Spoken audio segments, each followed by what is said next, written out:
આપણે સૌ જાણીએ છીએ કે ભારતના ચૂંટણી પંચ તરફથી ખાસ સઘન સુધારણા જે મતદાર યાદીની અત્યારે ચાલી રહ્યો છે અને મતગણતરી ફોર્મ કલેક્ટ કરવાનો એક પ્રથમ તબક્કો પૂર્ણ થઈ ગયો છે અને એના પછી 19મી ડિસેમ્બરના રોજ ડ્રાફ્ટ મતદાર યાદી પણ પબ્લિશ થઈ ગઈ છે.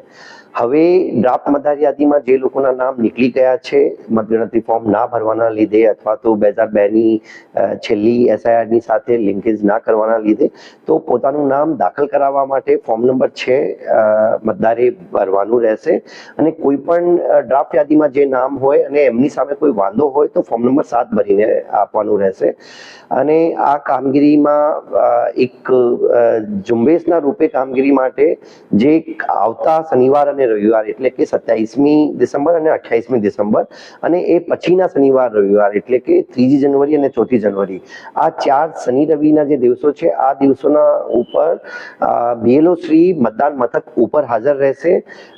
કોઈ પણ મતદારે પોતાનો ફોર્મ નંબર 6 રજૂ કરવું હોય, ફોર્મ નંબર 7 રજૂ કરવું હોય, કોઈ માહિતી મેળવવી હોય તો બીએલઓ શ્રી સવારે 10 વાગ્યાથી સાંજે 5 વાગ્યા સુધી 27મી અને 28મી ડિસેમ્બર અને 3જી અને 4થી જાન્યુઆરી પોતાના મતદાન મથક ઉપર હાજર રહેશે. આણંદના તમામ મતદારોને મારી ખાસ રિક્વેસ્ટ છે કે આ જે આખી એસઆઈઆરની પ્રક્રિયા હાલ ચાલી રહેલ છે આ પ્રક્રિયા મતદાર યાદીના શુદ્ધિકરણની પ્રોસેસ છે. આને શુદ્ધ કરવા માટે તમામ લાયક મતદારો જે 1 જાન્યુઆરી 2026ના રોજ 18 વર્ષના થઈ રહ્યા છે આ બધા યુવા મતદારોને પણ મારી ખાસ અપીલ છે કે પોતાનું નામ દાખલ કરાવવા માટે 6 નંબર ફોર્મ અવશ્ય અચૂકપણે ભરો અને